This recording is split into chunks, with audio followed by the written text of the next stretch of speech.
దేవుని ఘనమైన నామమునకు స్తోత్రములు.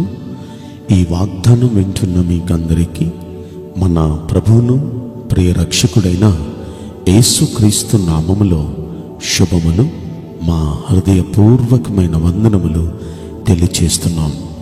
ఈరోజు దేవుని వాగ్దానం కీర్తనల గ్రంథం 25వ కీర్తన 21వ వచనం. యెహోవా కొరకు కనిపెట్టుకొనుచున్న నిన్ను నీ యథార్థత నిర్దోషత్వము సంరక్షించునుగాక. ఆమేన్. ప్రియ దైవ జనాంగమా, ఈ రోజున ఈ వాగ్దానం వింటున్న మనందరము ఆయన కొరకే కదా కనిపెట్టుకునేది. ఆయన వస్తారని, మనల్ని విడిపిస్తారని, ఈ బాధల నుండి, ఈ వ్యాధి నుండి, ఈ సమస్యల నుండి, ఈ ఇరకాటాల నుండి మనల్ని ఆయన విడిపిస్తారని ఆయన కొరకే కనిపెట్టుకొనుచుంటున్నాం కదా.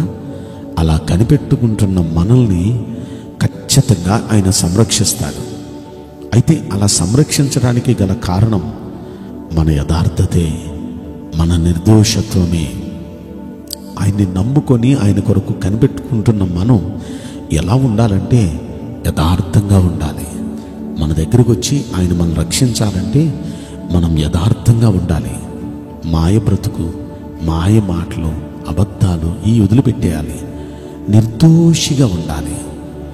ఏది పడితే అది చేసేసి ఎలా పడితే అలా మాట్లాడేసేస్తే మనం నిర్దోషులం కాదు. నిర్దోషులుగా ఉంటే ఖచ్చితంగా ఆ యథార్థత, ఆ నిర్దోషత్వమే మనల్ని సంరక్షిస్తుంది. బైబిల్ గ్రంథాన్ని మనం పరిశీలిస్తే హిజ్కియా అనే రాజు మీ అందరికి తెలుసు. అతడు ఒక మరణకరమైన వ్యాధి తనకొచ్చింది, క్యాన్సర్. ఇది తగ్గించండి అయ్యా అని ప్రార్థిస్తూ ఉంటే ఒక రోజున దైవజనుడు వచ్చాడు ఇంటికి. దైవజనుడు వచ్చి, అయ్యా ఇంకొక 15 రోజుల్లో నువ్వు చచ్చిపోబోతున్నావు, నీ ఇల్లు చక్క పెట్టుకో, ఈ వార్త నీకు చెప్పమన్నాడు దేవుడు అని చెప్పేసి వెళ్ళిపోయాడు ఆ రాజు. ఆ దైవజనుడు వెళ్ళిపోయాడు.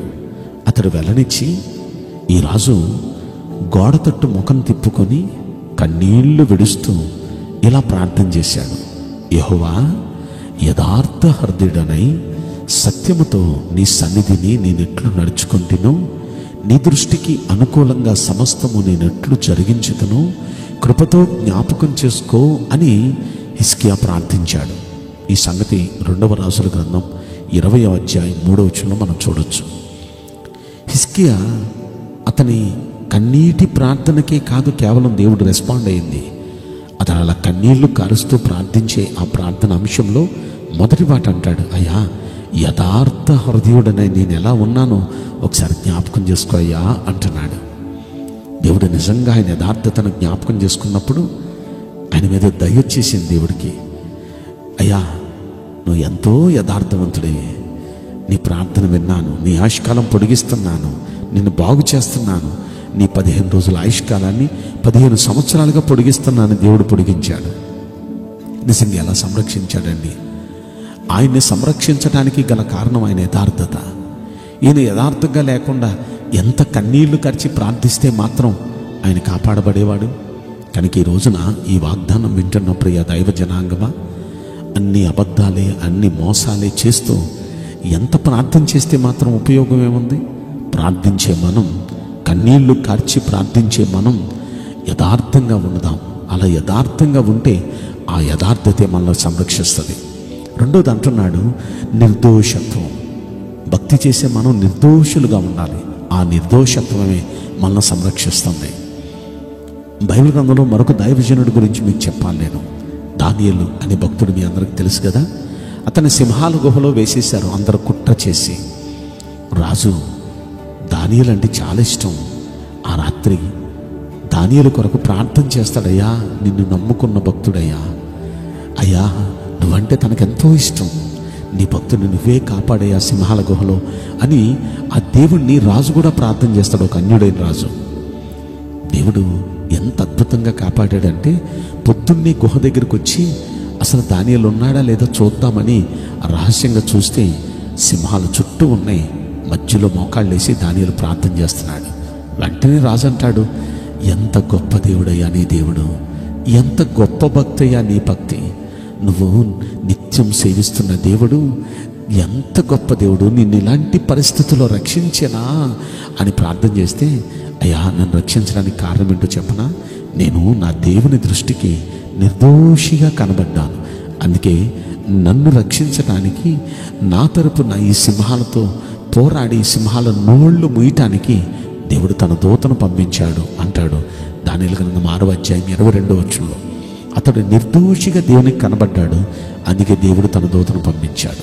ఈ రోజున భక్తి చేసే మనం నిర్దోషిగా లేకుండా ఎలా పడితే అలా ఉండి నన్ను రక్షించయ్యా అని మనం ప్రార్థన చేస్తే ఆయన రక్షించడానికి కొంచెం ఇబ్బంది పడతాడు.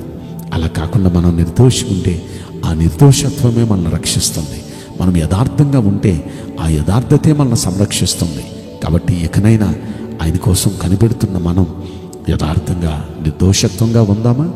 నేను మీకోసం ప్రార్థన చేయబోతున్నాను. పరిశుద్ధుడా, ప్రేమగల యేసురాజా, మీ పరిశుద్ధ బంగారు పవిత్రమైన నామమునకు నిండు మనసుతో కోట్ల కొలదిగా స్తుతులు స్తోత్రములు వందనాలు చెల్లిస్తున్నాం. ఈ వాగ్దానం వింటున్న ప్రియుల జీవితంలో దయచేసి ఈ వాగ్దానం నెరవేర్చి కృప చూపించండి. నీకోసం కనిపెట్టుకుంటున్న ఈ ప్రజల జీవితంలో దయచేసి ప్రభువా వారిని సంరక్షించి వారిని సమస్య నుండి విడుదలపరిచి మేలుతో తృప్తిపరచమని ఈ కొద్ది మనవులు నసురుడని యేసుక్రీస్తు ప్రశస్తమైన నామంలో మిక్కిలి వినయముతో ప్రార్థించి బ్రతిమలాడి వేడుకుంటున్నాం ప్రియ పరలోకపు తండ్రి. ఆమేన్. May God bless you all. Thank you.